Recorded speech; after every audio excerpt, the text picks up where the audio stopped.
Hello, everyone. Welcome to the October episode of Generation Expletive. It's Jaime here. How is everyone doing this holiday season? I hope it's going well. Hope you get all the candy that you desire. Anyhow, we're going to cover Resident Evil, although pretty badly. But we try to get to the nuts and the bolts of the main storyline. Might have a few side stories on the flip side as well. However, we do hope you enjoy this little bit of longer episode. We will see you back in November, honestly. Also, go ahead and enjoy the track here by Next Route. It is called Remember. We will have the description so that you can check them out. As we said, we're going to feature new artists every time that we do these episodes. Now, if you want to get a hold of us, we do have a mailbox, Generation Expletive. Type out the whole word, Generation Expletive at protonmail.com. We will try to get to your letters in a timely fashion, of course.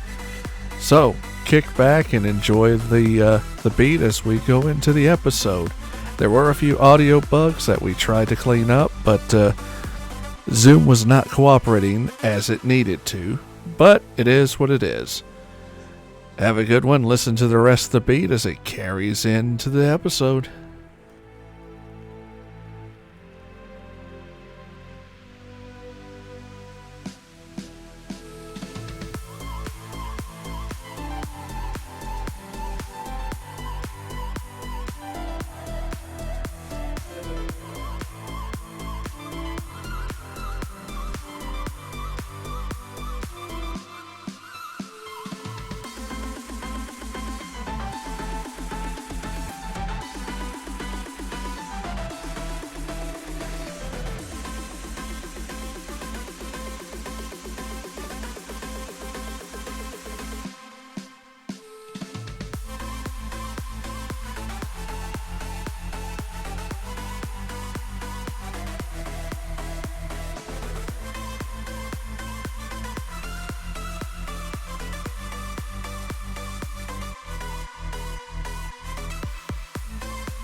There's that voice again.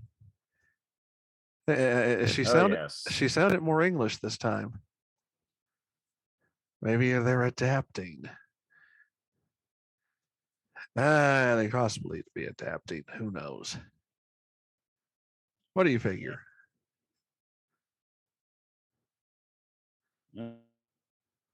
And what? I think somebody might have just installed some DLC. At least it's not. At least it's not Electronic Arts or Bethesda. Don't you love those companies? Nobody does. So a little bit's That's changed. true. A little bit has changed since we've not much, but a little bit since a few weeks ago. What do you figure? And the wrestling side, are you surprised at the Big E getting his reward there, cashing in? I'm surprised in the way they did it. When But he announced it, yeah, started the show, he was going to do it, but they didn't do like previous calling my shots where they just say, okay, we'll just act like it's now a scheduled match. Where it's like he said he was going to do it. He still did the surprise walk down part. Oh yeah. So that was a different way than they usually do it with the baby faces. Oh yeah. And I am kind of glad he did it too. Big E, you know, as much as you say as goofy as he is, it's good that, you know, it's good that he's getting his run. I mean, the guy definitely deserves a chance. Yeah. I just really have no desire to see any male, especially one of that size and build,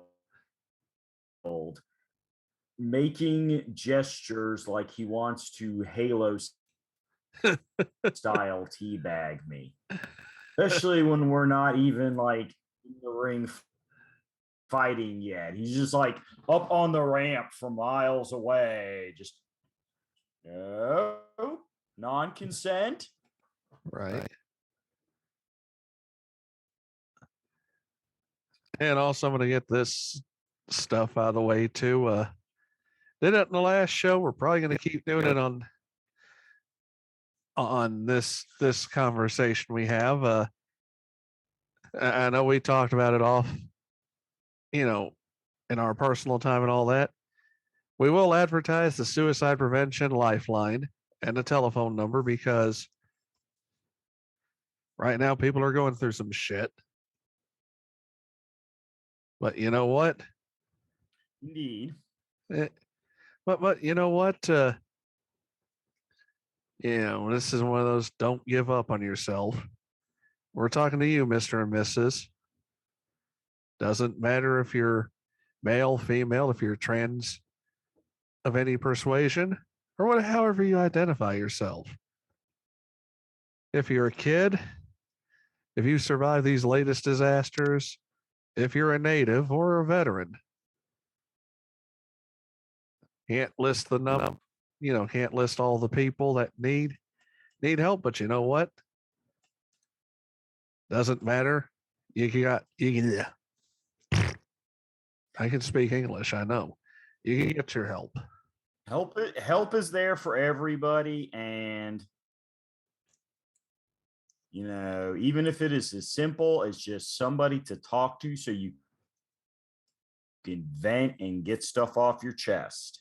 Yeah. There are people that are happy to listen and Two will ways. Not judge and will not shame. Exactly. Two ways you can do this, by the way. English and Espanol.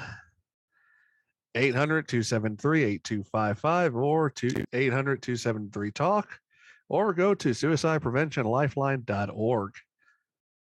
Internet or telephone. Either way, talk to someone.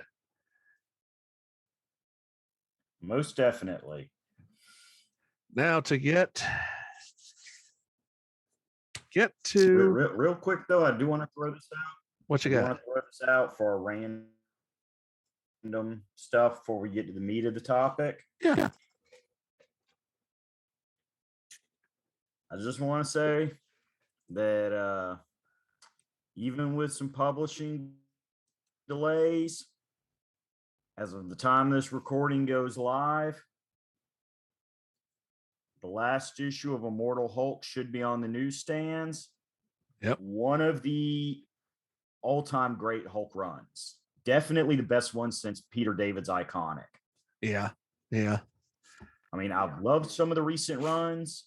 I've got most of them collected, but Immortal is just such a perfect mix of modern writing with the throwback perception of the Hulk as a, just this damaged psyche mixed with a modern understanding of psychology of people that have that kind of abusive upbringing that can cause you mental problems that in the real world, tying it back to around, can lead people to self-harm.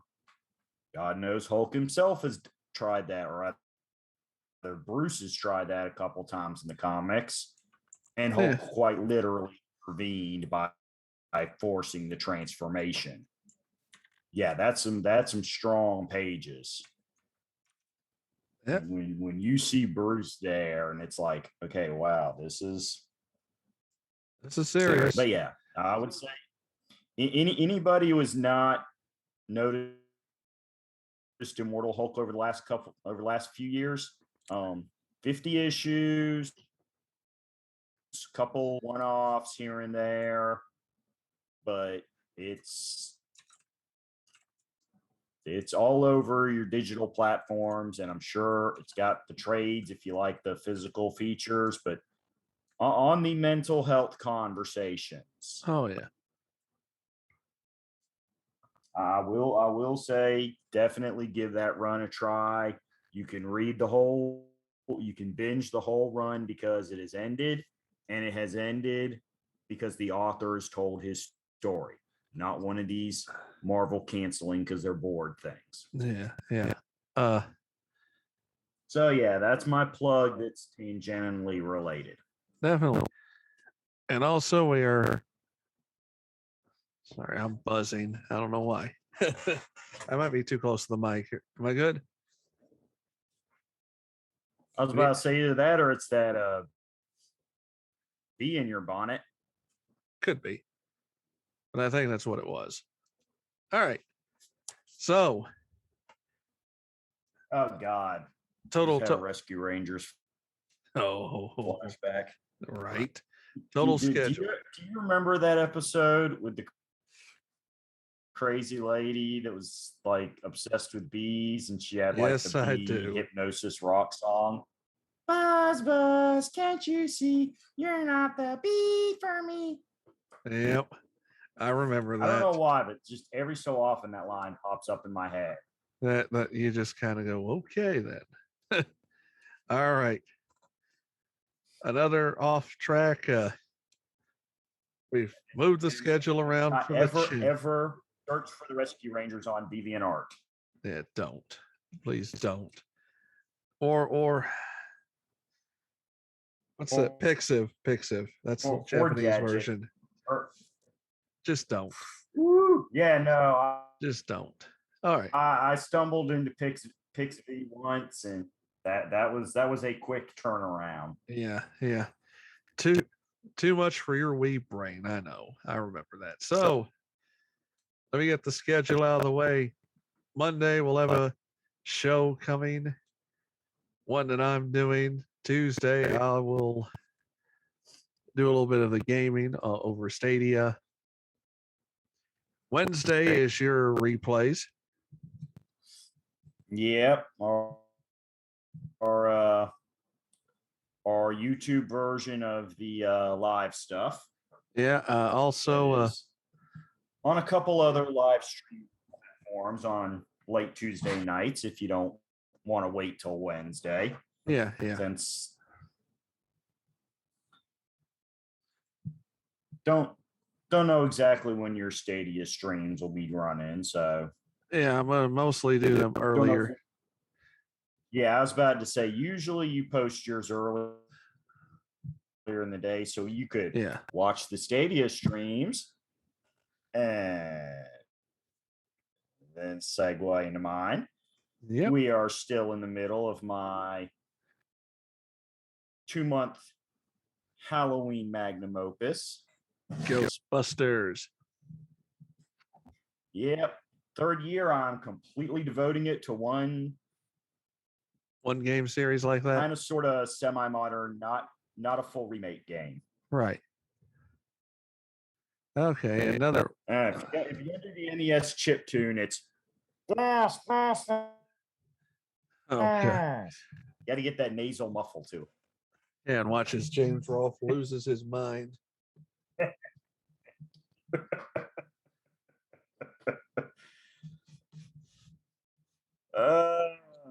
Hey, those videos helped me realize how many Ghostbuster video games were out there. I had that original one. Never figured out how to master it, but I did enjoy playing it. Yeah, I remember that. Yeah. Let that game be a lesson to you folks.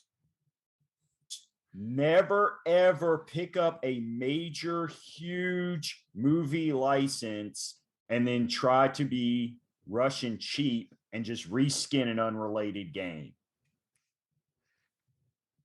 It will not help your legacy. Not one bit. Heck, I'm surprised over the years. I mean, they must have had that game pretty early in development. I'm surprised over the years nobody's tried to find the dev notes and release the original Car Wars thing they were working on until they got the license. You say nobody must have found the notes to figure out what the original product was going to look like. I was about to say, what was the Car Wars stuff? I mean, that's just it. I've heard reference to that's what the game was originally supposed to be called, which is why the driving sequences are so heavy in the game and why there's the whole punishment for crashing into stuff.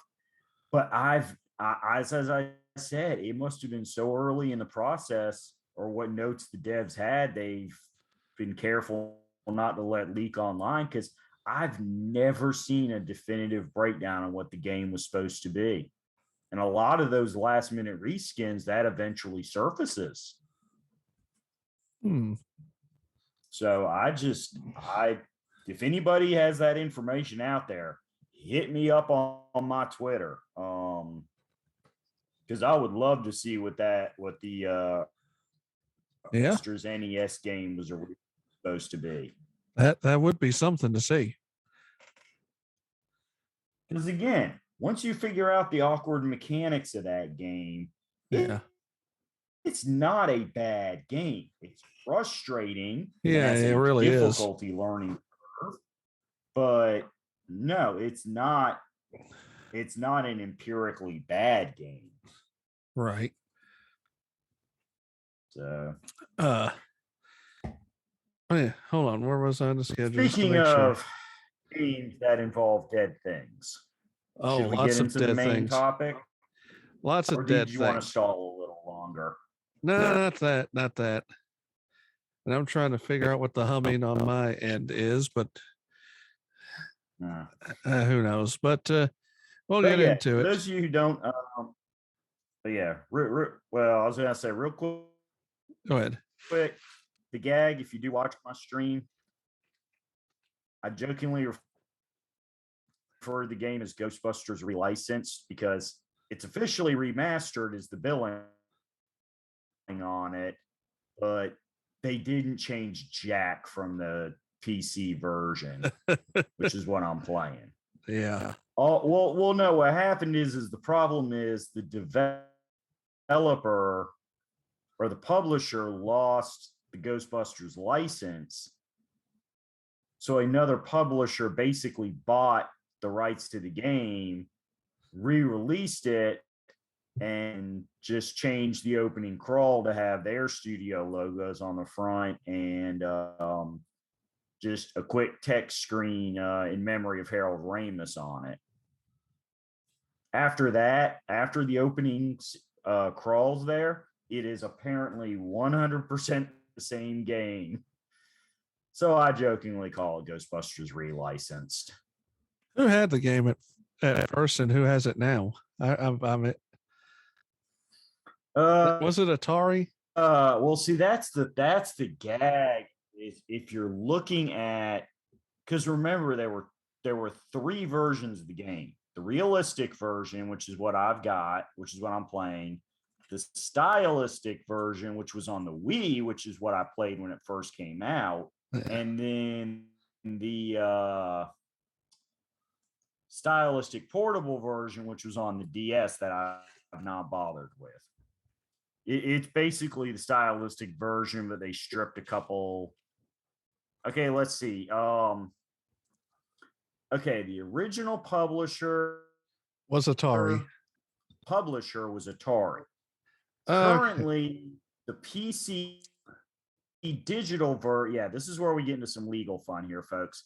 The PC digital version, which is what I'm playing, is under Epic Games. The console versions that are currently called Ghostbusters Remastered is done by Mad Dog. And Saber Interactive. Developers for the realistic version, the developers for the original version were Terminal Reality, which are still credited.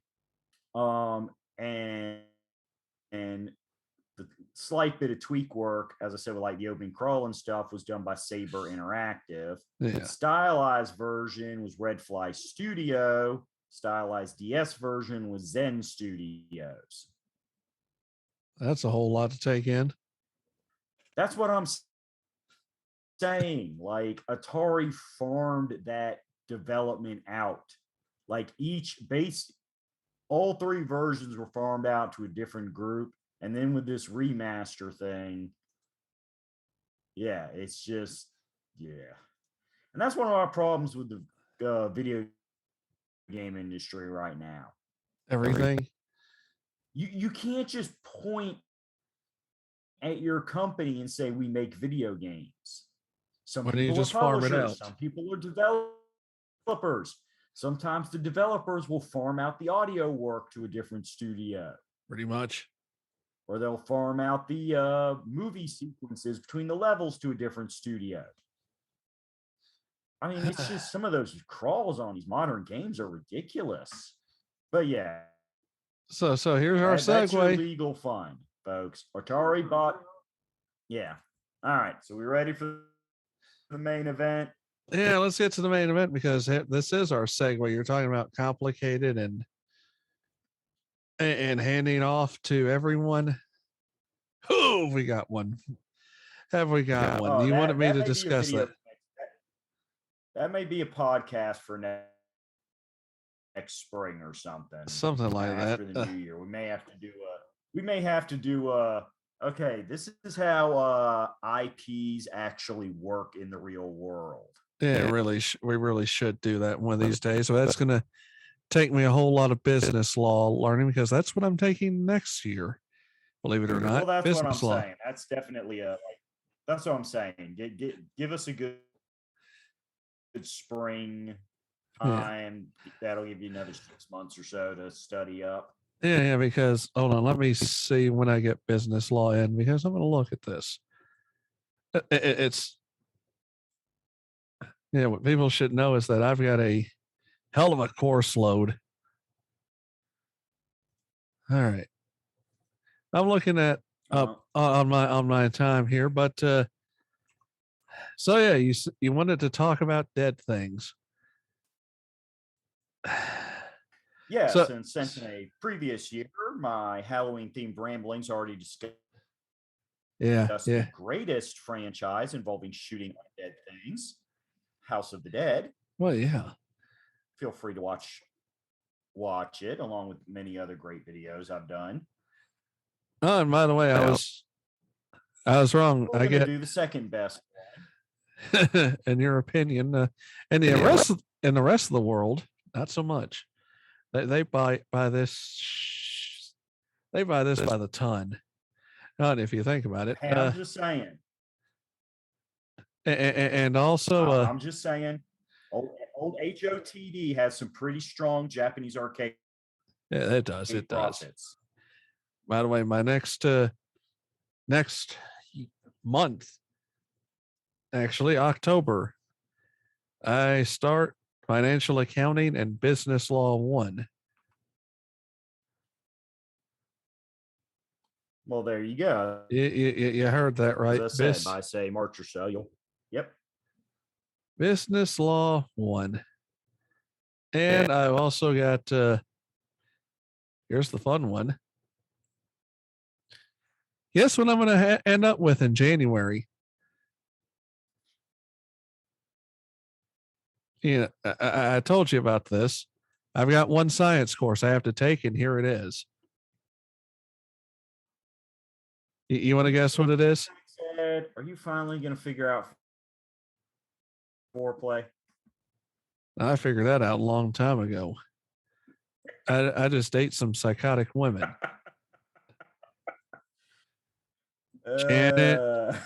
Janet, Kay. Let's okay. No. Let's groan together because this kind of relates to what we're going to talk about. Science 219, environmental issues. You want me to say it again?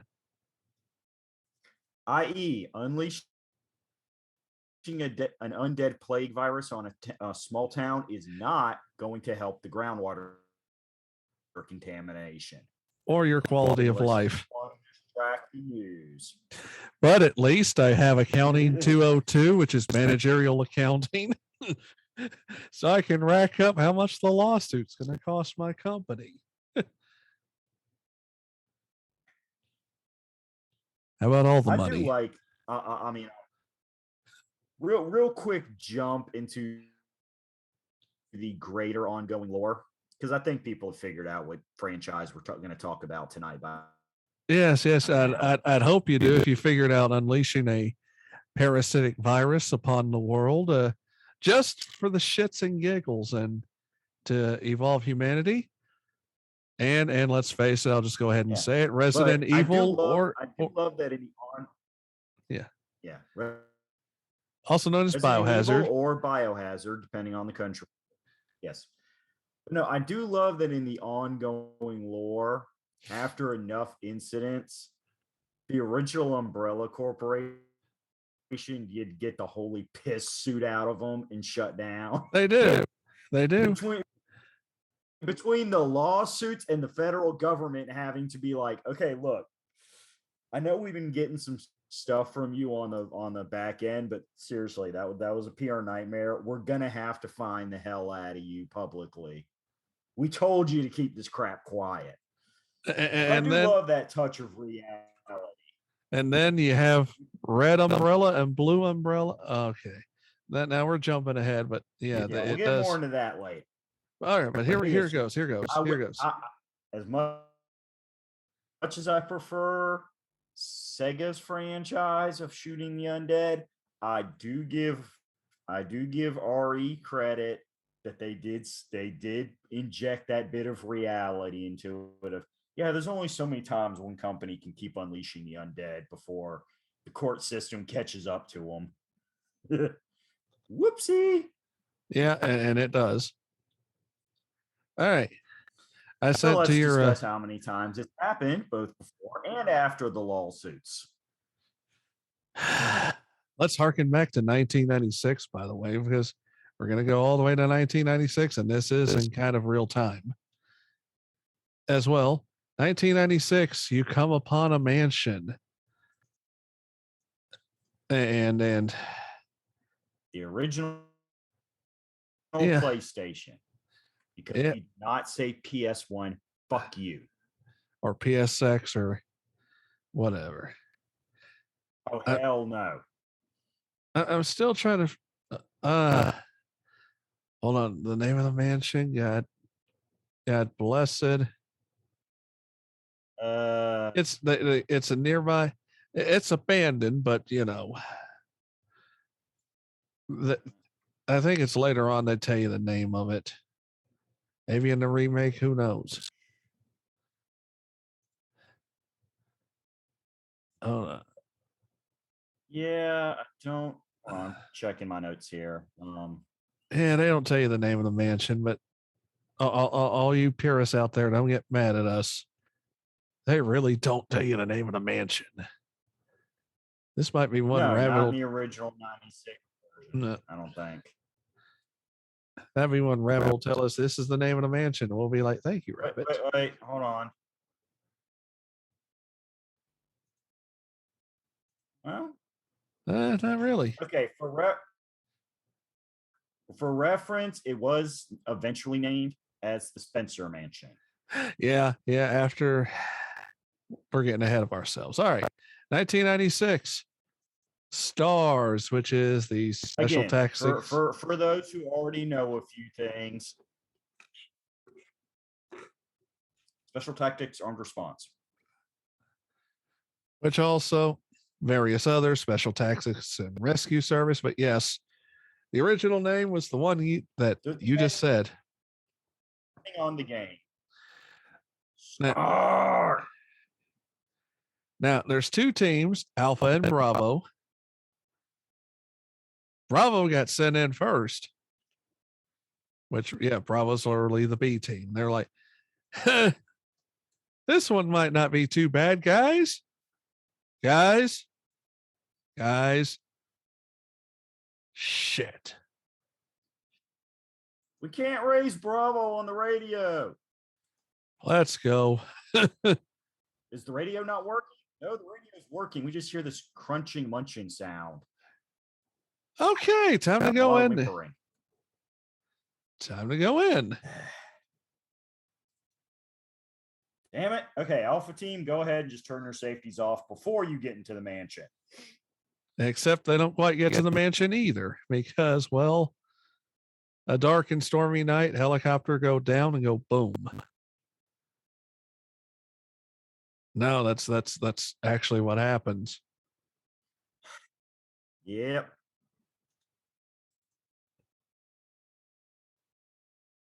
And then, all right. And then the pilot, Brad Vickers, who, by the way, is synonymous with being a piece of shit, takes off alone with whatever's left of the helicopter. And Alpha Team has to go run to the mansion, the now named Spencer Mansion. Yes. By the way, we'll meet Brad again down the road. Brad. Because, well, it seems all guys named Brad are assholes. This must be a tradition going back to the Rocky Horror Picture Show. There's your pop culture reference, by the way. Just remember, it's a jump to the left. Okay. And a skip to the right. Yes, then while you're putting your hands on your hips, you're running from a variety of zombies. Yeah. You're running from zombies. Got a variety of zombies, both in the humanoid and animalistic. And the plant form, too. Ah, that's true. The plant. Yeah. Because you got to, so was it you put the weed killer into the water, into the greenhouse system. Yeah. And then you hope. Didn't they have a big snake in the first game too? Yes, there was a giant snake.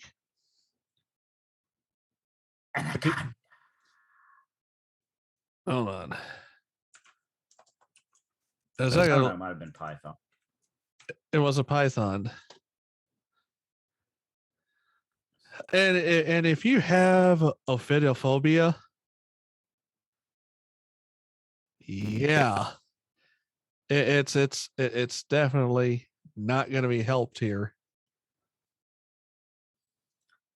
Although it may not be too bad if you play the original. Yeah, the snake is kind of blocky. Again, PlayStation, pretty much everything's kind of blocky. Yeah, kind of blocky, kind of polygonal. If you play the remake, well, you're asking for it, buddy. Yes. Yes. Polished up graphics. You know what? That's not our fault. You've been warned. But the mansion is dealt with. But the best possible ending, which is the cain ending. Sandwich. Yeah. The best ending, Chris and Jill escape along with Barry and Rebecca, and then they defeat the tyrant and they destroy the mansion. And poor Lisa. And we got to throw this in for the lore notes. Leader of Alpha Team and Stars, Albert Wesker, turns out to be an undercover spy of Umbrella, and despite getting beat up for his double agent moleness, does survive. He will show up over and over again for a while. Because Al is a cockroach. 2 years later, when you're asking how much worse could this get? Well, it got worse. Real quick, I'm gonna throw this in since we are throwing years out. Except for the occasional prequel / side story. Remember, folks, these games do occur roughly in real time. Yeah, just about real time. So it's like this isn't like some nonsense like some game franchises where you have like 8 games that only covers 18 months of timeline. No, these characters have when we say 2 years later, that's a rough indication of in-game time and publishing time. So yeah, I felt I should throw that out there. Oh yeah. By the way, same team. It is one of the things I give credit to the series for. We do get to see the characters age and train up, newer, younger agents. Yeah. It does factor into the lore. So, 2 years later, a rookie police officer on his first day of duty, fresh out of the military, shows up for the first day on the job and wishes he stayed in bed. Leon! And also, Scott Kennedy. And also, if it were up to Chris, and if it were up to Chris, the progenitor of the Kennedy line, his little sister Claire. Yes. Claire is a college student. Yeah. You kind of see how this one's going, huh? Oh, and let's not forget, though, the hottest, most dangerous Asian woman in the history of video games. About to say, Kiri's favorite neutral alignment bad girl. And she is a very bad girl. Who may or may not want to Leon's wafu. And Claire hates her guts. Oh, yeah. Claire hates her guts. For obvious reasons. Well, to be fair, not a nice person, especially in her first appearance in Resident Evil 2.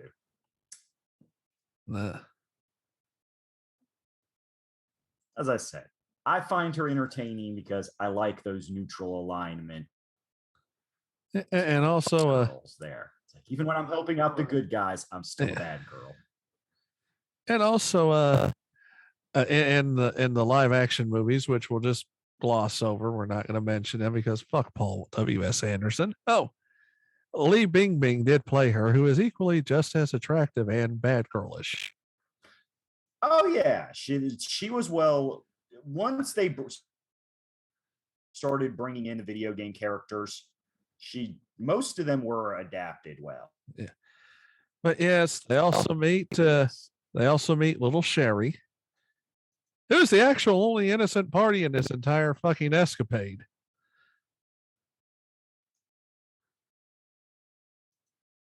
Oh, well. You think we're kidding? Yes, she has a little bit of the virus in her. But sadly, the virus stuff is better than the degenerative disease that she was born with. 6 in one hand, half dozen in the other. I guess that's how you do it. And as opposed to Sherry's mother, Annette Birkin, who's not as nice a person. She's a straight cunt. She worked for Umbrella. Who created the G virus? But then her husband figures out she's a rotten bitch and he gave himself the virus. And turns into a proto-tyrant. Kinda. Super zombie. And he kind of implanted his daughter with an embryo to produce offspring, but that's here nor there. Yeah. But yes, this, as I said, is the mansion was located in near Raccoon City. So the second game is the infection of Raccoon City proper. Yes, thanks to the incompetence of Brian Irons, the police chief. Yes. Well, incompetence or avarice, you pick. Yeah. Whatever works for you. So anyhow,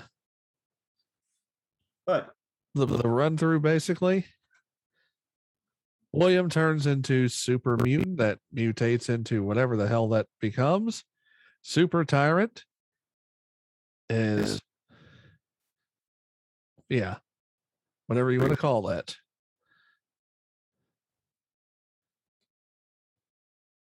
And also we have the appearance of Hunk.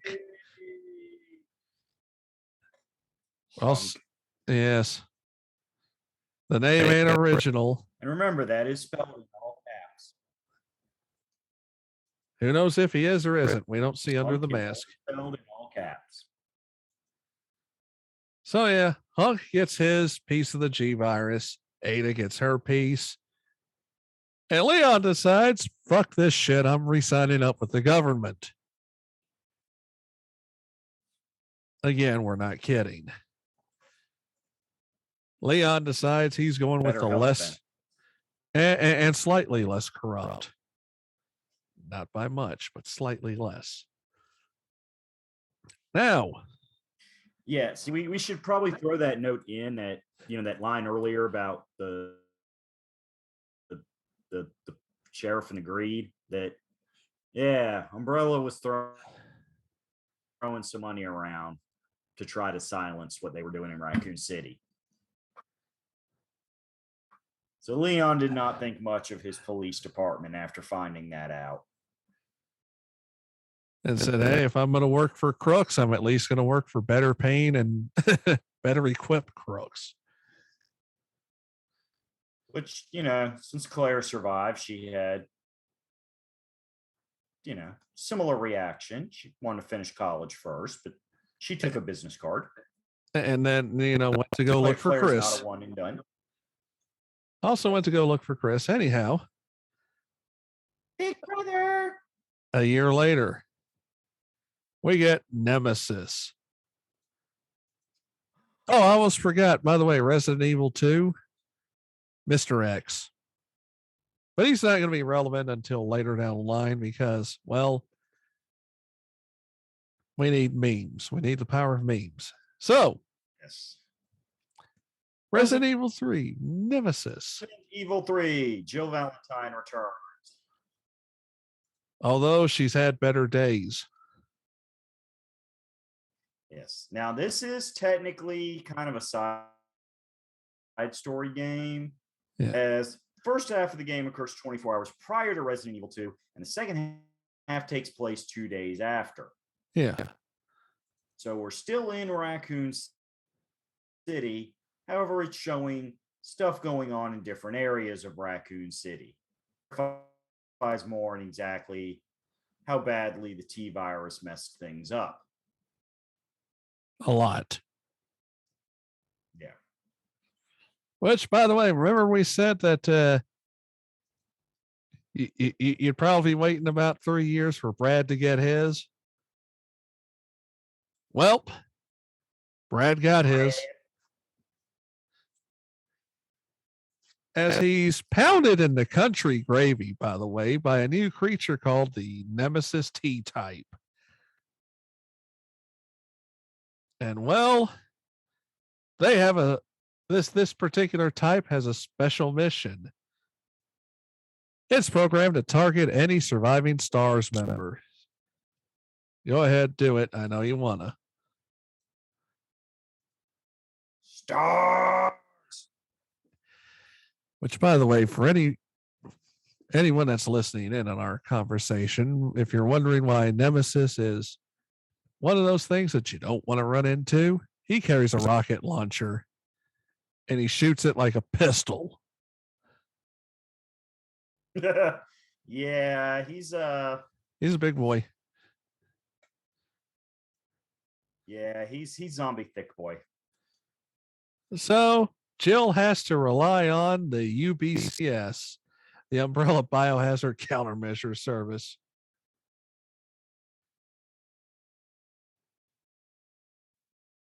Oh, yeah.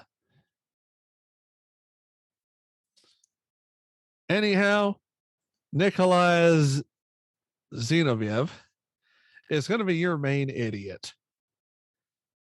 You know, he tries to play the role of Albert Wesker, mainly because he wants to collect money.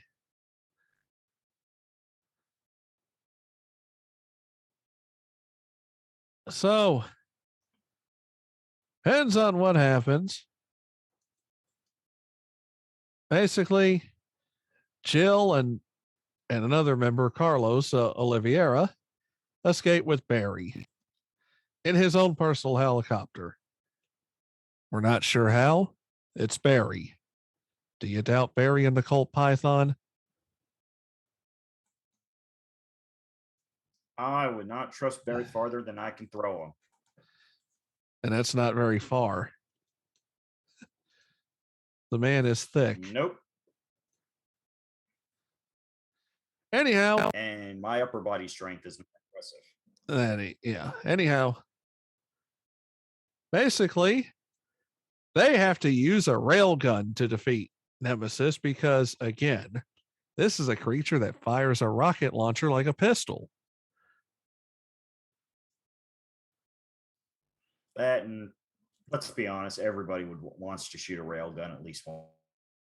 I know I have. Anyhow, Thick Boy defeated. They get out of the city. Nuclear missile destroys Raccoon City and everything within 5 miles. Just to be sure.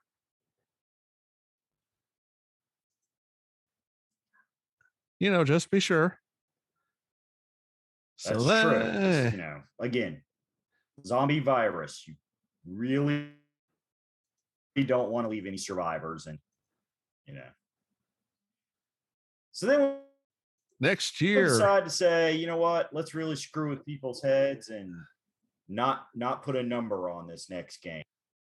Resident Evil Survivor. Oh, wait, are we going the side? Are we including side games too? I was focusing on main series first.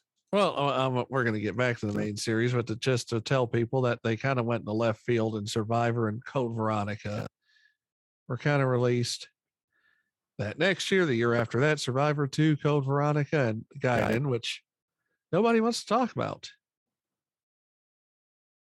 Okay. 2002, though, you get your remake. And you get, okay. We gotta talk about Code Veronica first. Just a little bit. Just a little bit because. Hey, Claire finally catches up with Chris and the siblings get to save the world together. With lots of guns. Yes. I mean, we mean a lot of guns. And Albert Wesker's back in person. Yeah. And we get Steve Burnside, and he's awkward. Well, he is a jailbird. Yes. Jailbirds are usually awkward. Anyhow.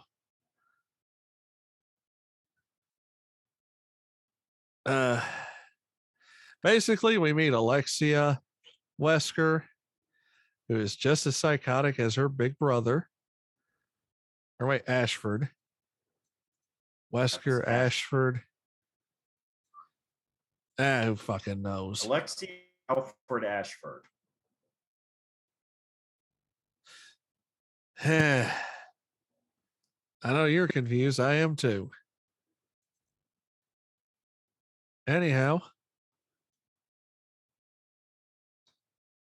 Alexia was a member of British nobility, the adopted daughter of Oswald Spencer Earl Ashford, and is involved with the aforementioned Project Code Veronica, biologically the daughter of first Countess of Ashford, Veronica Ashford. Yep. She worked for Umbrella, and she may actually be the only person worse sociopathic than Albert Wesker. But that's a fairly... So, we sat there in Code Veronica and, killed her about 3 times over to make sure she stayed dead. Yeah, just to make sure. Now, old Veronica kind of established the Wesker, Albert, Spencer family line, kind of, sort of. Anyhow, get to the fun part. 2002, we have the remake, and then we have Resident Evil 0, which has little sweet Rebecca Chambers and a convicted criminal named Billy Cohen, which kind of, yes, that kind of explains how we got to the mansion. Yes.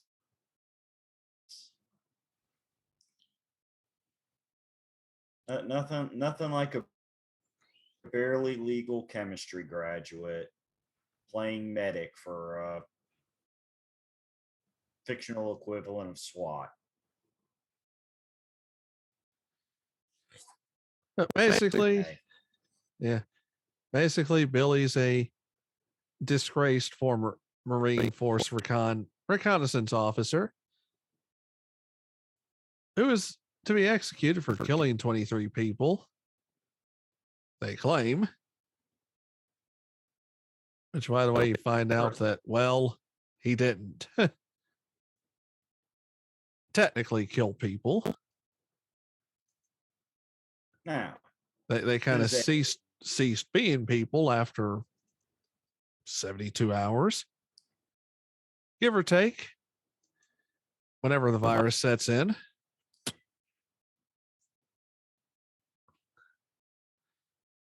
So, since this is a prequel discussing the Bravo team and the hours before they storm the mansion, the game does try to fill in hints about events that happen in Resident Evil and Resident Evil Code Veronica. Yeah. Also,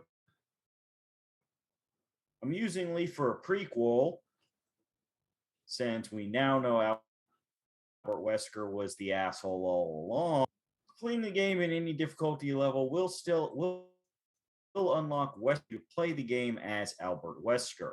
Yeah. So they start having fun with your completion bonuses and let you be the big villain. Uh-huh. Mostly because he's still pretending to be at this point in the chronology. Yeah. So let's time to travel to 2005, which hold on. 7 years after the incident in Raccoon City, or whatever's left of it, we get to meet Mr. Kennedy one more time. For now, at least. Kennedy! President's daughter, Secret Service, plane crashes, and cults. Oh my. Wait, wasn't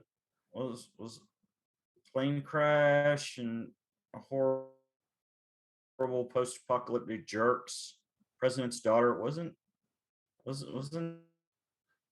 that Escape from LA? Yeah, except they added in a brainwashed cult in the middle of rural Europe, which may or may not be a civilian, which may or may not be a Castilian village. You don't know. And unlike Snake Plissken, Leon has both his... Yeah, has both of his eyes and a whole lot of guns. So yeah, the Ganados. I'm just saying, I'm sorry. Every time I read the plot summary for 4, I just think of Escape from LA. I mean, you should. Except you don't feel sorry for the people. I mean, I don't in either case. Anyhow, we have a case of Las Plagas. For those of you that don't know what that means in English, simply the plague. Ashley Grant. Yeah. Yes, the president's daughter, abducted by mysterious cult. And they called themselves Los Illuminados. Oh boy. That's his Spanish for the Illuminados. Yeah. A former scientist. Yeah. And then he meets Osmond Sadler, who is the voice, Michael Go, by the way, the voice of Deckard Cain and Vogel in Call of Duty Cold War. Clap. Yep. Yes. Basically, he's going to unleash the plague. They injected in Ashley, the manipulator, and injecting it into the president with a sample once she returns home, and then Sadler's going to conquer the world. Got it? Good. Then we have Ada Wong shows back up because why not? She may or may not want to, curl up with Lee. Again, I'm just saying it seems very coincidental of her that she keeps popping up in games where Leon's a main character. You don't see her harassing Chris Redfield. But then, as we said, Ramon Salazar. Probably because Joe would beat the piss out of Ada. Possibly. But Ramon Salazar, who is like all of 4'0", looks old as shit, and he's only 20 years old. Yeah. Whoopsie.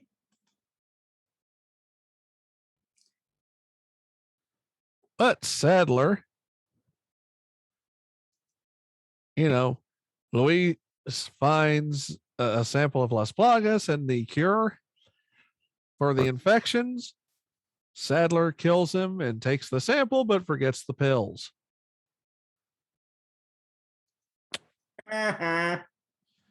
Oops. And then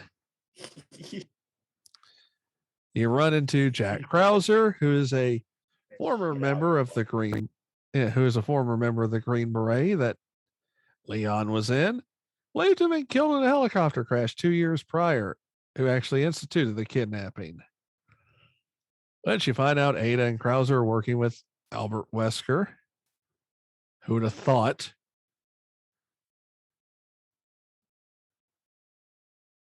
But Sadler's like, you know what, Krauser, you kill Leon, because basically whoever dies, he's still going to win. He thinks. Yep. So then Krauser eats the big K-bar. Leon rescues Ashley. Radiotherapy ahoy.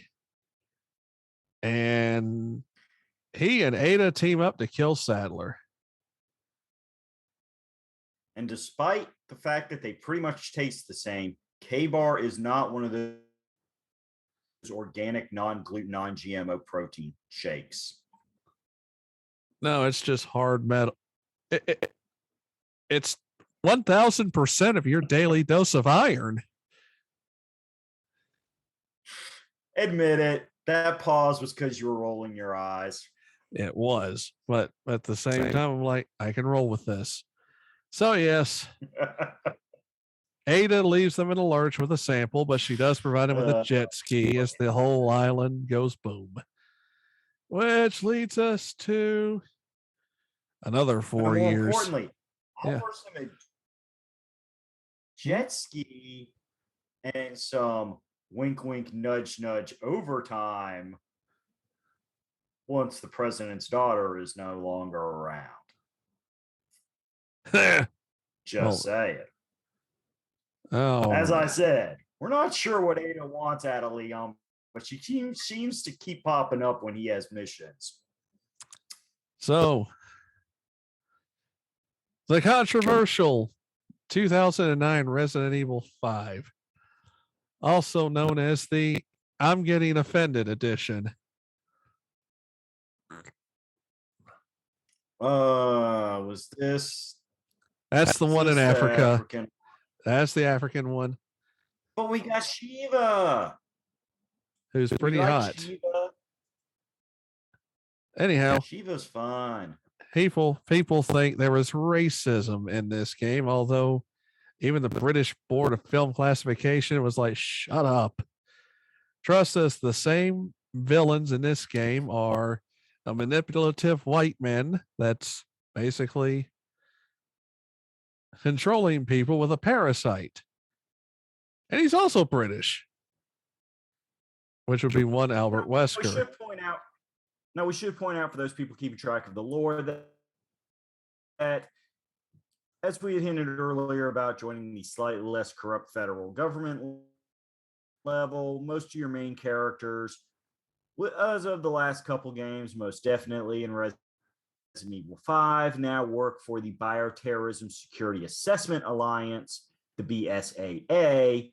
Yep. STARS was too localized to deal with things now. BSAA has UN affiliation, so they can go anywhere, which is how we ended up in Africa, specifically West Africa. Yeah. And they run into good old Wesker and Jill, except something's wrong with Jill. A lot of things are wrong with Jill. But yeah, she new characters, Shiva and our old buddy Chris Redfield. Once again, Shiva, if you like your native African women, well, you can't go wrong with her. I mean, especially one that can outshoot what? Probably 60% of humanity. Soldiers. Yes. Yeah. With a shotgun. Well, I mean, outshooting me is not that hard. Anyhow, I couldn't hit the broadside of a barn with Nemesis's rocket launcher. But anyhow, there's also let's see, a new dosage of Las Plagas. Yeah. Alpha team killed. Yep. Delta team with a picture of Jill Valentine. Oh boy. Woo. And then Ricardo Irving, who injects himself with another form of the virus.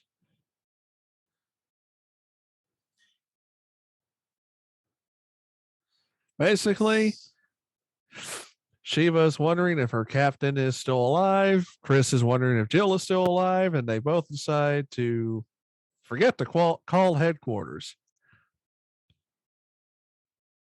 And Irving meets them in the form of a huge octopus-like beast. Oh boy.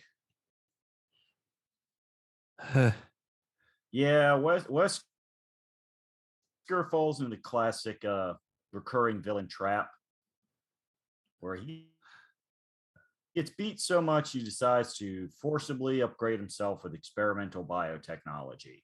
Oh, yeah.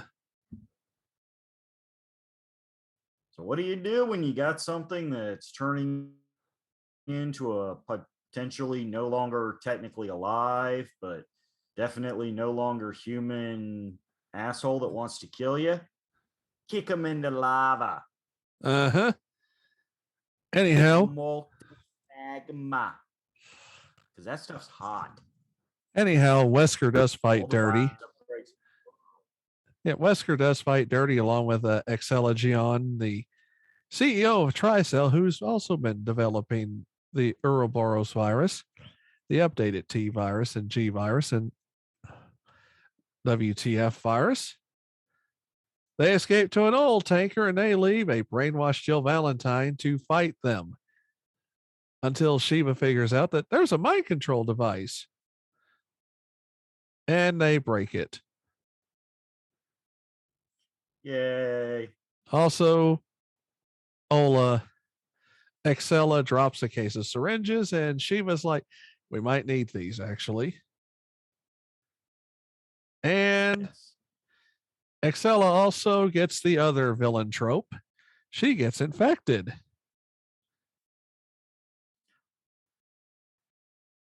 Betrayed by a fellow villain.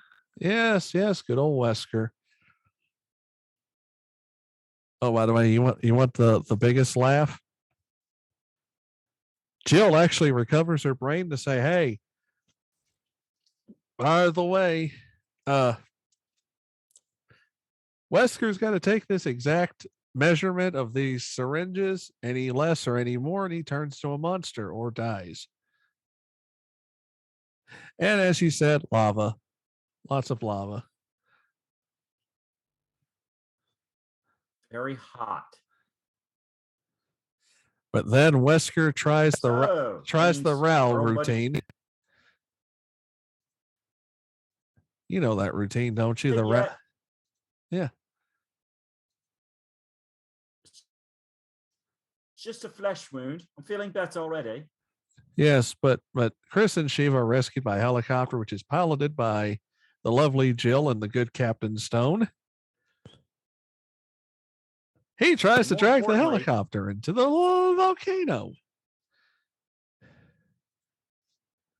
Guess what was on the helicopter? RPG 7s. Man's best friend. Yes.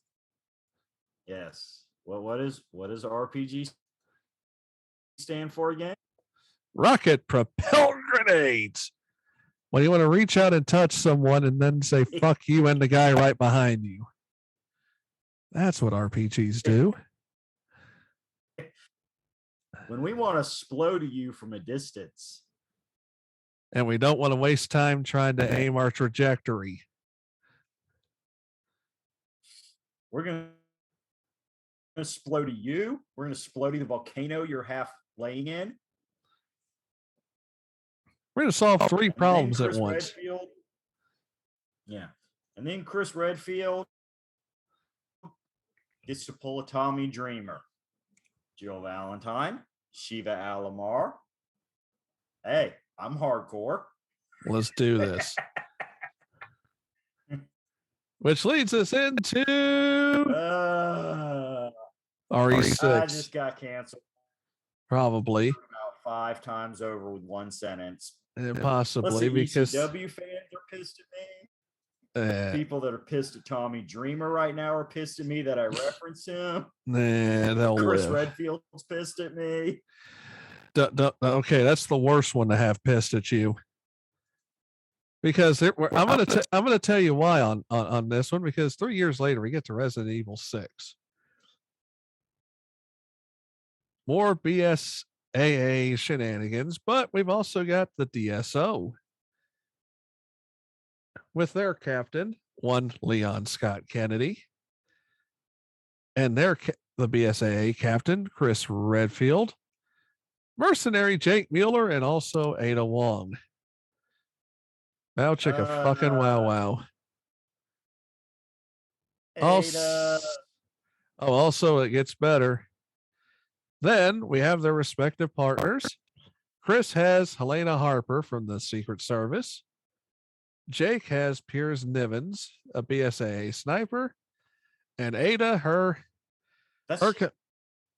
yeah. Like, that just sounds like the most British names. It kind of does, except he's South African. I'm Piers Niven.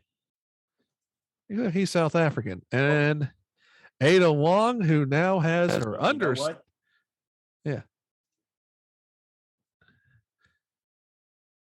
What do I know? Ada has an understudy who's also an understudy of one Leon S. Kennedy, and that would be Sherry Birkin, who's seemingly cured of her issues. Yay. This starts the Gears of War 2-person team system, which people hated and liked.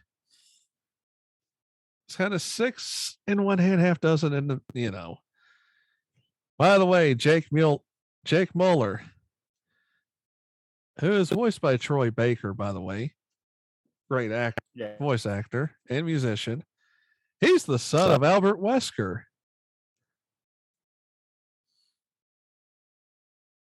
And of course, he has to team up with Sherry because, well, he has some. Certainly, Oak doesn't resent that, 10th degree burn. No.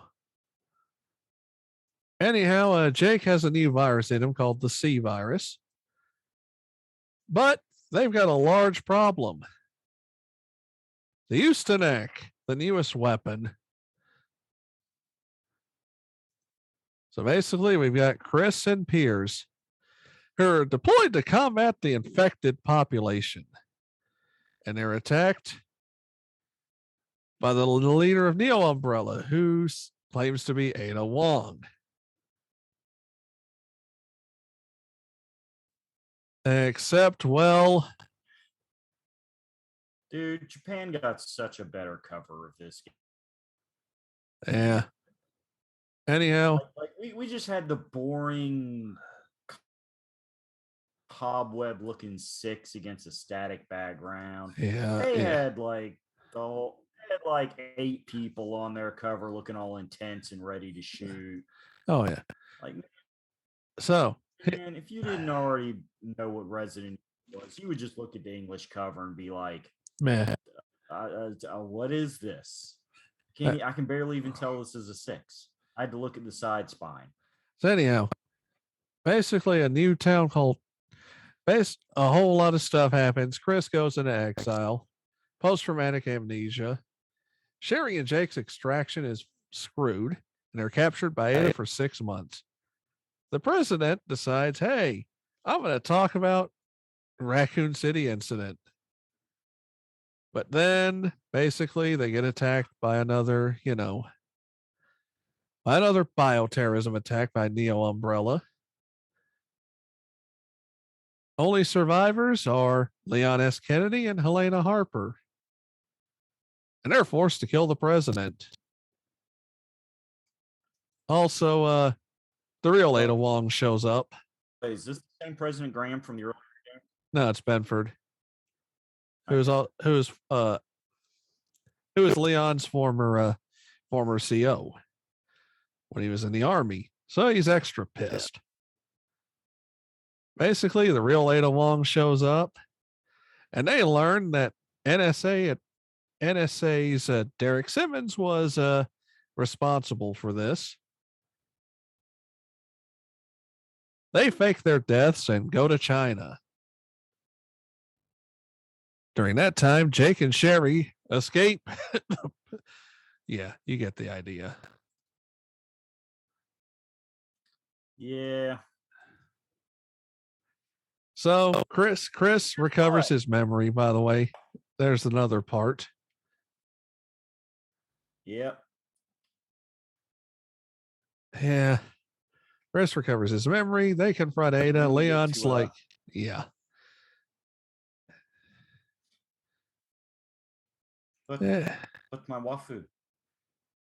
Yeah, well, that, and also it's like, this is the real waifu. We got a fake waifu. Chris is like, what do you mean fake? What? Who's that on the aircraft carrier with missiles? That's the fake waifu. No, sci-fi cloning nonsense. Actually, it's not. It gets dumber. So, Simmons. Yes, but we don't want to give out all the plot spoilers.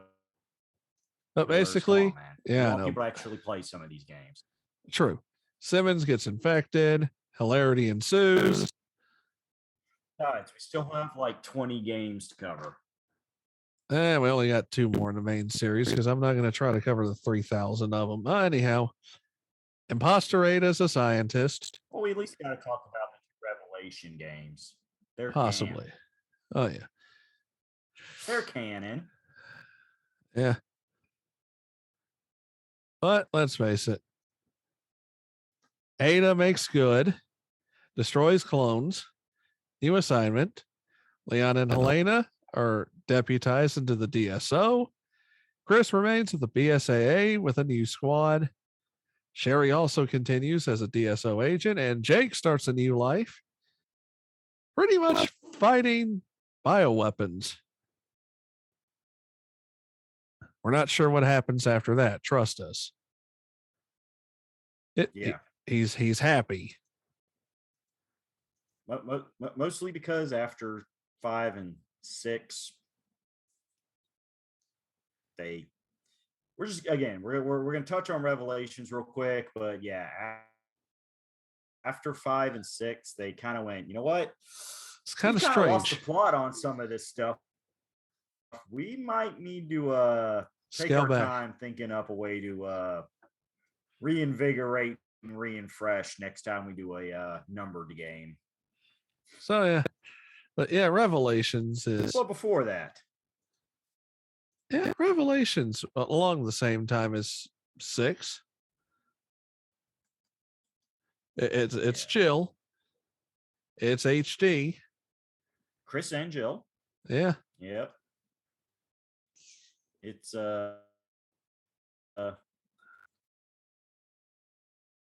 Hunk is back. Yeah. Good, bad. He's just the guy with the gun. Yep. Mostly I just like Revelations because the cruise ship it takes place on, Queen Zenobia, does show up in the Project Cross Zone series as a playable stage. Oh yeah. So I have a soft spot for the Queen Zenobia. Anyhow, just saying. 3 years later, you get Revelations 2 on PlayStation 3, 4, Windows 360, 1, Xbox One, or the Xbone, Vita, and your Nintendo Switch. 4 stories, basically Clara and Moira Burton, and Barry again. Let's just say lots of shooty, lots of killy. Lots of shooty, lots of killing. The cain in it. With the cain and ending, basically Moira gets over her fear of guns, and embraces her inner Burton.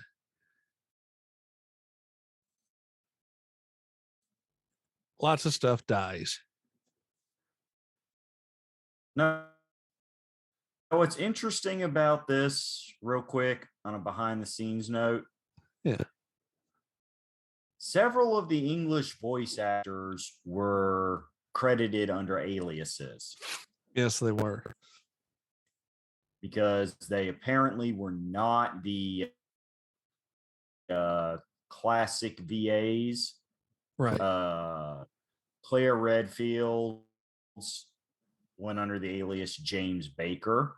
Yep. As apparently the recording for the games was done without a union approved contract. Oops. So those voice actors, that were in the union had to pull a pro wrestling and come up with some kayfabe names. Some of them have since been revealed. But yes, if you look at the credits for the game, several of the characters are not who they are as far as the voice acting goes. Yeah, more or less.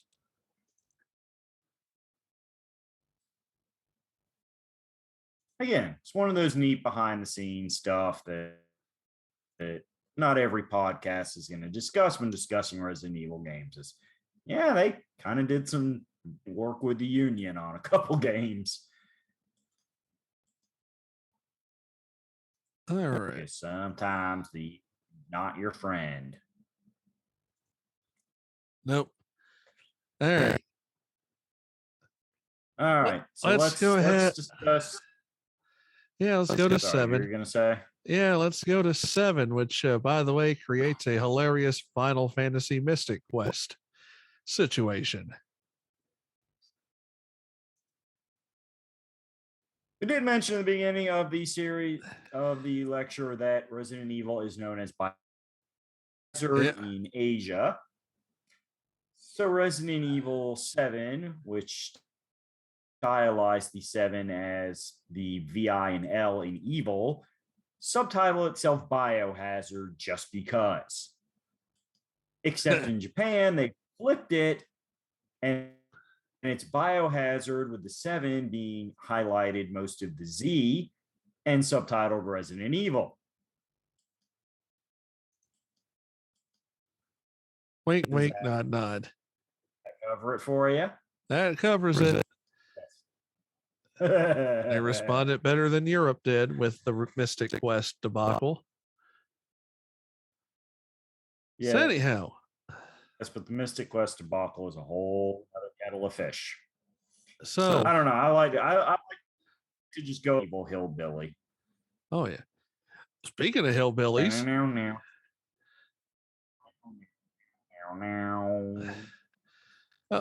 Yeah. Speaking of hillbillies, we got them in this one.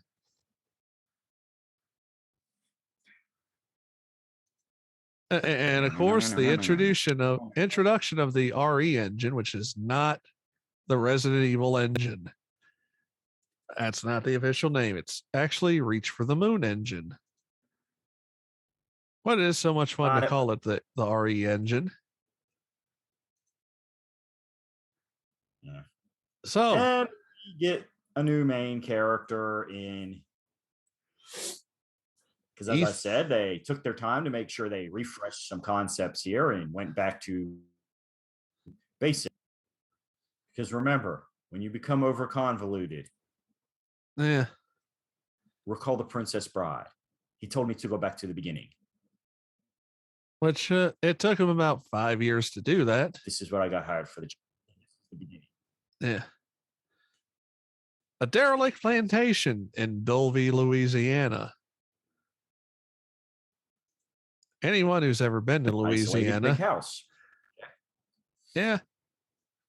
Video call phone call from dead wife. Get them good old Creole voodoo backwoods folks. Yeah. Anyhow, it's a whole nother level of creepy.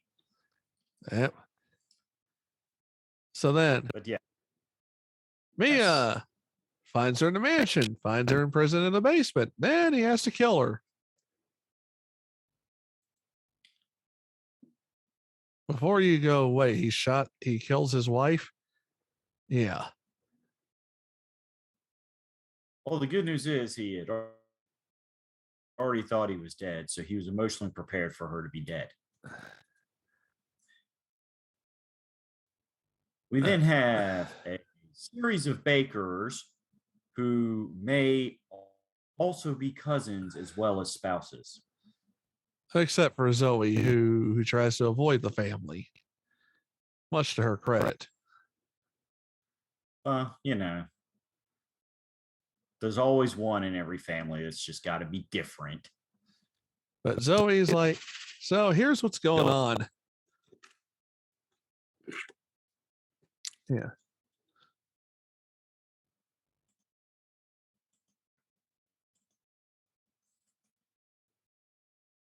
Got to catch your breath before trying to explain this nonsense. May as well. So, molded creatures created by a fungus, kind of. An old woman in a wheelchair. Marguerite, the mama.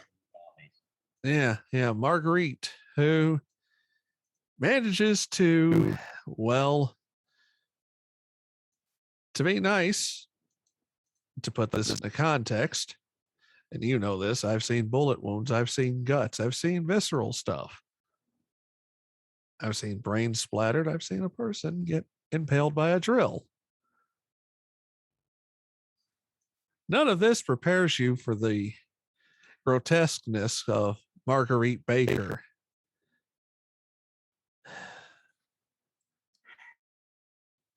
Yeah. Jack's just an asshole who gets infected and he just beats the shit out of you. And Lucas is also a straight up asshole who gets his later in the DLC. Oh, I gotta explain the DLC, by the way. But I'll get to that. Basically, Zoe said they were infected after Mia arrived with a young girl named Eveline when the wreck of a tanker ship washed ashore. Eveline stops the escape by calcifying Zoe and then killing her, and then Ethan is knocked basically from a boat. Is one of the endings, but that's not the ending. So basically, the true path. You ready for this? And also, I didn't explain Marguerite because people have to see it in action to realize how could I get sick, right? You saw me on a playthrough of it, and you saw what I saw. It's not hard, is it? Yes. Especially when you see where she sometimes HD realistic looking graphics are not your friend. Especially when you see where she shoots weapons from. That's a little body horror. Anyhow. Yeah. The good ending. Ethan does choose Mia. Zoe says farewell because she does understand. And also, Ethan does cure Mia of whatever's going on. Basically find out that Eveline is a bratty, obsessed girl wanting a family. Oh, and by the way, I mentioned the old woman in the wheelchair, right? That's her true form. And then... Yeah, Eveline messes with your head. All the time. To the point that you don't even realize that Eveline is not a little lolly bitch. She mutates into a large monster, but then comes a huge military squad led by Chris Redfield, who happens to toss down a anti-bioweapon pistol, which you proceed to cap her ass with. Then Chris extracts Ethan and Mia with a Blue Umbrella Corporation logo. Yeah, you get the point, don't you? Mm-hmm. So then Blue Umbrella sends Chris after Lucas, finds out Lucas was in on the connections. Basically, they go to the lab and assault mines. Lucas tries to bomb the entire island and puts a collar on Chris to blow him up. Then Chris figures out liquid nitrogen does work in bomb disposal. Lucas gets desperate, injects himself with a mold, turns into a monster, and stops him from giving all the data on Eveline to an unknown party. Which leads us to the next and the most awesome DLC I've ever played. The End of Zoe. You don't play as Ethan. You don't play as Chris. You play as Joe Baker, who does live in the swamps, but he's not affected by the mold.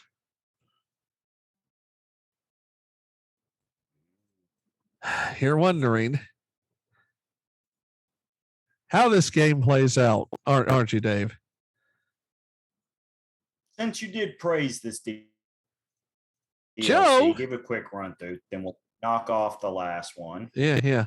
Joe is a former United States Marine with a love of professional wrestling. You want me to say that again? Woo! No, I got it. Yeah. That doesn't need much. Doesn't need a second explanation, does it? Nope. So, basically, he finds a dying Umbrella soldier, says, "Hey, we can cure your niece." By the way, it's been moved to a paddle boat. Joe gets to the boat, but he runs into the swamp man. who is an unkillable molded person. He's been pursuing Joe for all this time. Swamp Man gets Zoe before Joe can get the cure.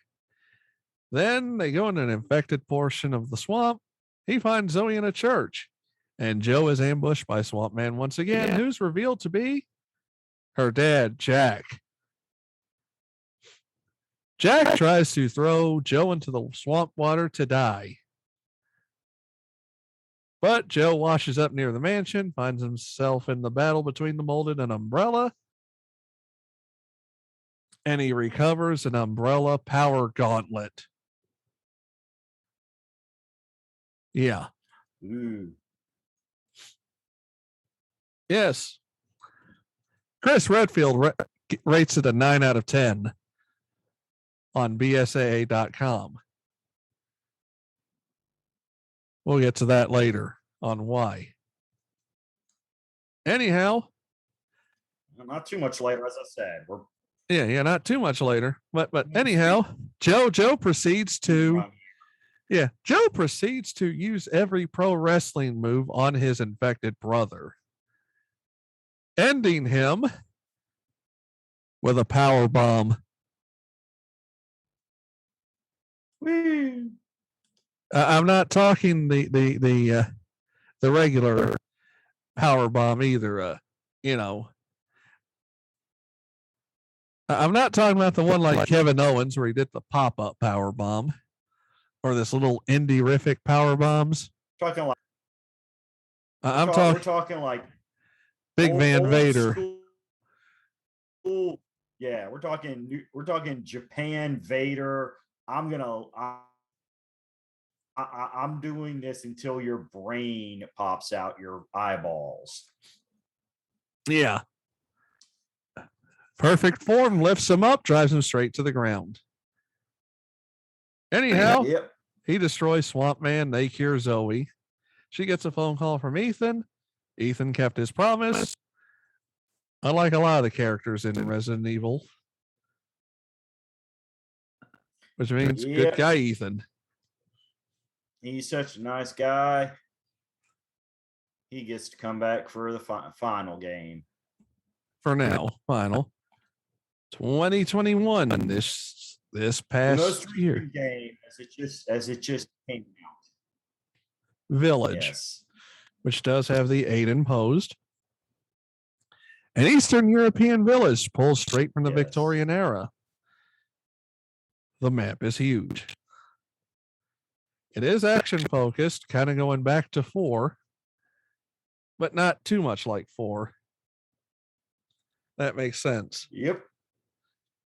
It's a mix of basics and a little bit of 7 and a little bit of 4. Taking what worked in 4 and just using it as icing on 7. So it's just a little 4 icing on a 7 cake. Yeah. Also, the inventory mechanic from Resident Evil 4, the briefcase. You can move and rotate your items to store your stuff. This is great, actually. I mean, I'm not saying it to be facetious. No, it's a great system. So, Ethan basically has been living with Mia and their daughter Rosemary. When Chris and his men suddenly appear, shoot the shit out of his wife and kidnap him and his baby daughter, bringing them to a village. Everything goes wrong, by the way. Well, Chris isn't usually that rude. Yeah. So anyhow, he must be having a bad day. No, trust us. It's trust me. There's the fuckeries afoot. He goes to the village. He tries to rescue Rosemary. Then he gets kidnapped by werewolf-like mutants called the Lycans. And finds out that there's 4 different mutant lords who worship a symbol that kind of looks similar to an umbrella symbol. Oh no. And then let's get to the first one so we can get this out of the damn way. The First Lord, Lady Alcina Dimitrescu. That U is silent. It's Romanian. An unusually tall vampiric aristocrat. And how unusually tall, you're wondering, right? 2.9 meters. Or for those of you in the royal system, 9'6". That's with the hat and the high heels. Her true height is probably about 9 feet.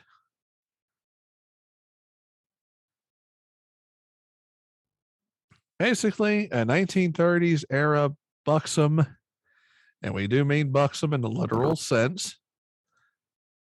It's in huge tits, wide hips, and large ass. Buxom. Yep. But she hates men. You know. Of course. Then you get Donna Beneviento. And her puppet Angie. And the freakiest looking fucking hallucination of a baby. Don't watch that scene while you're eating. And then Salvatore Moreau. Wonder where they got that from. Who is described as a merman. Also never eat while he's in a scene. You'll be eating it twice. Oh,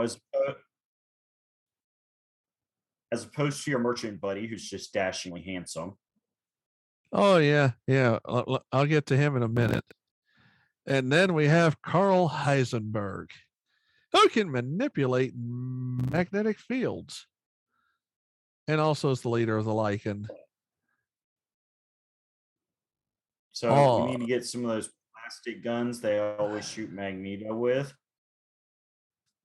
I don't know if you bring that up, by the way. Get to that in a minute. We'll get to that in a minute. All houses report to a supreme leader figure called Mother Miranda, who we're going to give it away is the cause of this entire mess. Wait, I don't mean just this current mess that you're in. We're talking the entire mess. So basically, relocated to Europe. They start a new life, and then,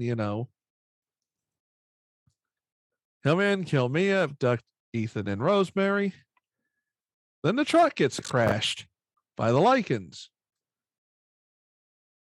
Ethan does try his best to save the villagers, but, well, shit happens.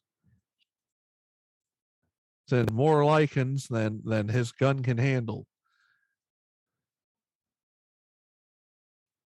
But then he wakes up. He's brought before the village priest, which is Mother Miranda and the lords, who nominates Carl Heisenberg to kill him, or at least scare him. You escape the death trap, and then you meet that charming, handsome personality, the Duke.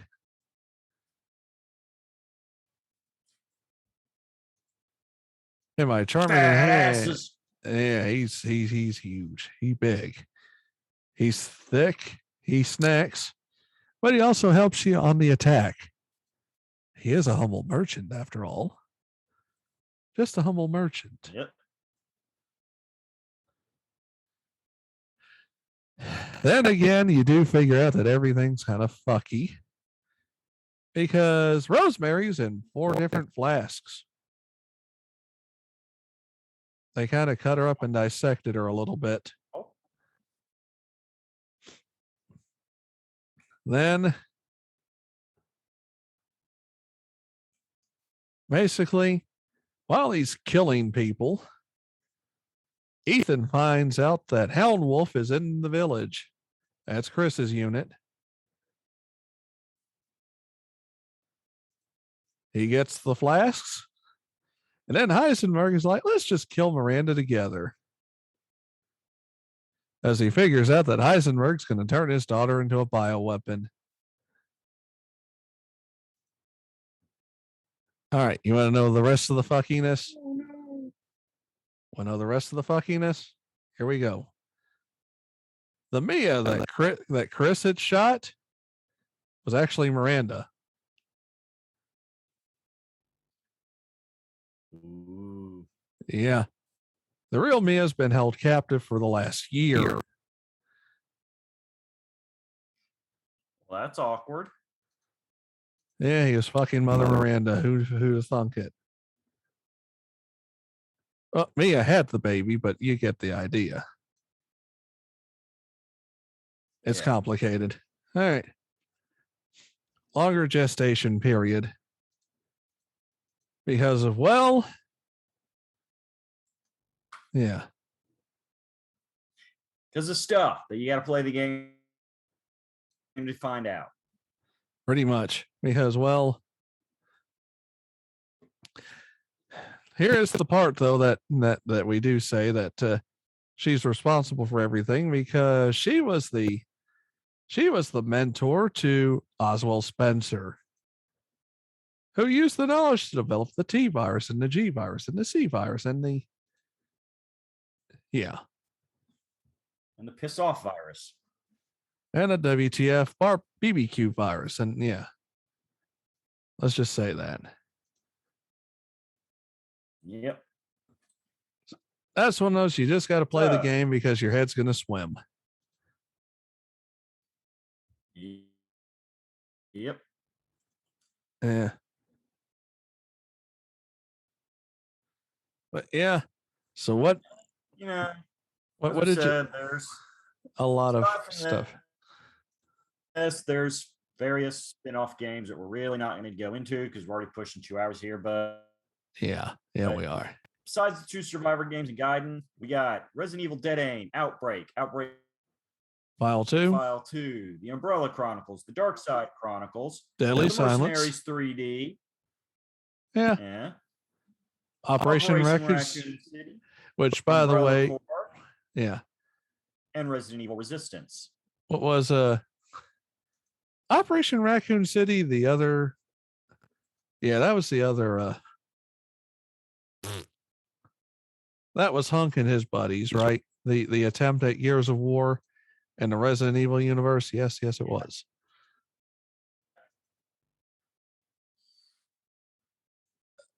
Play it for what it is, though. It is a fun shooter. Just don't expect much substance out of it.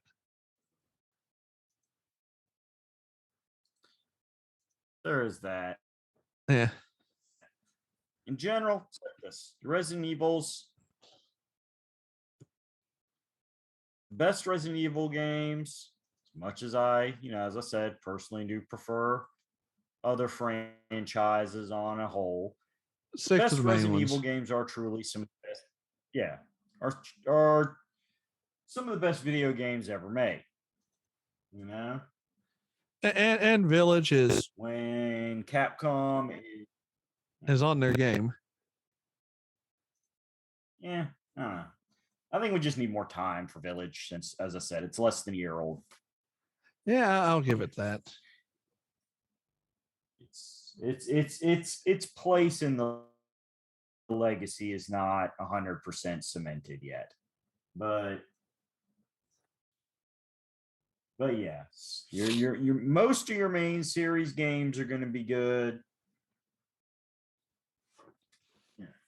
Good news is 1, 2, and 3 have been remade and ported, so they're not hard to find, along with a few other ones that continue to get ported over. So no matter what your console of choice is, if it's a modern console, you'll be able to find something Resident Evil on it, most likely.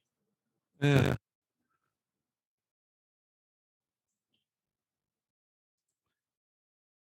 But just imagine. Yep. Resident Evil is one of those games that you can sit around on a Halloween night explore a spooky mansion, explore a spooky city, maybe take in some ancient European architecture, or visit the birthplace of man in Africa. Or have you a beachside vacation? Or perhaps you want to go down to the swamp. What we're trying to say is if you're wanting to go, I mean, you can agree with me on this. If you're wanting to explore brave new lands, this is not the game you want to play. As you won't have much time to take in the scenery because you'll be too busy running. Hey, this is culturally relevant Europe. Yes. And that hideous undead creature eating your femur is biologically relevant to you currently. Cut your leg off, find a peg, and keep running. Yep. That leg is gone. But yeah. It is October. It is the height of acceptance for all things supernatural for all people. So check out some Resident Evil. Check out our channel's lovely archive of Halloween ramblings and Halloween games. You know what? A little Ghostbusters. And you know what? I'm gonna go ahead and announce it. We're gonna have a sequel to last year. Yeah, you are. We're gonna have, just for my buddies, a bonus game on Halloween Day. Woo. As promised a year ago. We're gonna do the back end to House of the Dead Overkill. Oh, there you go. Yep. So I promised last year when I got about halfway through it, like, you know what? I want to sit there and ask y'all to sit through a super triple length video. So we're going to pick this up in a year. So mark your calendars or follow me on Twitter. Because I'll remind you there. Sunday, October 31st. Do it. We're going back to the zombie killing grindhouse style. Do it. Do it.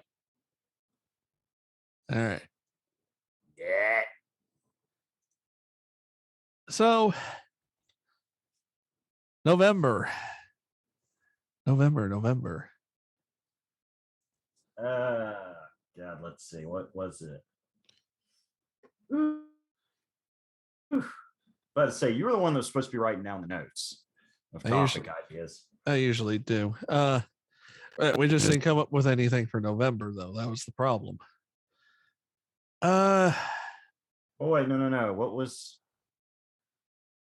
When were we going to do B-list actors? 11. Let's do that November then. Let's do November B-list. Yeah. Good B-list actors. Yes. The guys who may never. Yeah. The guys who may never be the starring act of a summer blockbuster, but they will always be there to hold up the supporting cast. Yep, we'll do that. And we'll go ahead and talk about them in November. And December is one of those we might be somewhat serious. Not Lance Storm serious. If I could be serious for a minute. But no. The serious that we're going to do is we are going to cover from World War I, the Christmas truce. Yes. That's different. It's the only time it's happened. And even Robot Chicken had to take the piss out of it. Oh yeah, because it's robot chicken. Hey, you can't accuse them of being biased. They make fun of anything and everything. Oh yeah. But yep, so definitely keep yourself tuned into our lovely channel. We'll get new stuff cranked out, and Get also yourself subscribed. Hit your alert. Hit your alert button so you don't miss any uploads, any premieres. Oh yeah.